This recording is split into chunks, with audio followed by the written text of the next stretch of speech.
Selanjutnya Ibu akan menjelaskan tentang karakteristik bunyi ya, atau sifat-sifat yang dimiliki oleh gelombang bunyi. Nah, ada beberapa sifat. Yang pertama di sini adalah tinggi rendahnya bunyi. Nah, tinggi rendahnya bunyi ini bergantung pada frekuensi bunyinya.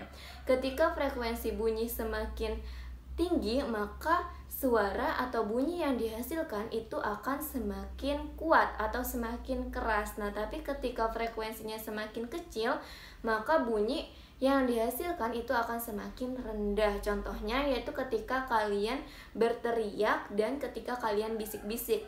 Ketika kalian berteriak, maka frekuensi bunyi yang kalian keluarkan itu sangat besar. Nah, sehingga suara yang kalian keluarkan itu juga akan semakin kencang, semakin kuat.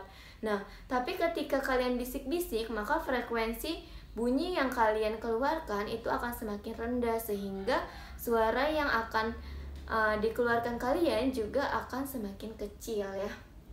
Yang kedua ada kuat lemahnya bunyi. Nah, kalau tadi tinggi rendahnya itu bergantung pada frekuensi. Yang sekarang yang kedua yaitu kuat lemahnya bunyi. Kalau kuat lemahnya bunyi itu bergantung pada amplitudo. Ketika amplitudonya besar, maka bunyi yang dihasilkan akan semakin kuat. Tapi ketika amplitudonya kecil, maka bunyi yang dihasilkan akan semakin rendah ya, semakin lemah. Nah, oleh karena itu sebenarnya bunyi ini bergantung pada frekuensi dan amplitudo. Ketika frekuensinya besar dan amplitudonya besar, maka bunyi yang dihasilkan akan semakin kuat. Tapi ketika frekuensinya kecil dan amplitudonya juga kecil, maka bunyi yang dihasilkan akan semakin lemah ya. Nah, karakteristik yang ketiga yaitu ada yang namanya nada. Nada ini adalah bunyi yang frekuensinya teratur. Contohnya itu pada alat-alat musik. Kalau kalian memainkan piano, pasti kalian tidak asing dengan nada do, re, mi, fa, sol, la, si, do. Nah, itu adalah bunyi yang frekuensinya teratur atau yang disebut dengan nada. Biasanya itu digunakan pada alat-alat musik. Nah, yang keempat, karakteristik yang keempat adalah desah. Desah ini kebalikan dari nada. Kalau tadi nada itu adalah bunyi yang frekuensinya teratur. Kalau desah itu adalah bunyi yang frekuensinya tidak teratur. Nah, desah ini contohnya seperti ketika suara ular. Nah, itu yang dinamakan dengan desah.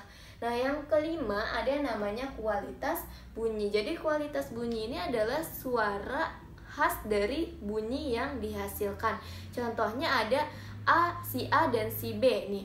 Si A dan si B itu memiliki pita suara yang berbeda-beda. Nah, kalau si A bernyanyi itu menghasilkan suara yang merdu, tapi kalau si B bernyanyi itu kurang merdu. Nah, artinya kualitas bunyi yang dihasilkan oleh si A itu lebih baik daripada kualitas bunyi yang dihasilkan oleh si B. Contohnya seperti itu. Nah, begitu pula pada alat-alat musik. Nah, bunyi yang dihasilkan pada piano itu pasti berbeda dengan bunyi yang dihasilkan pada gitar. Itu tergantung pada kualitas bunyi dari masing-masing alat musik gitu ya.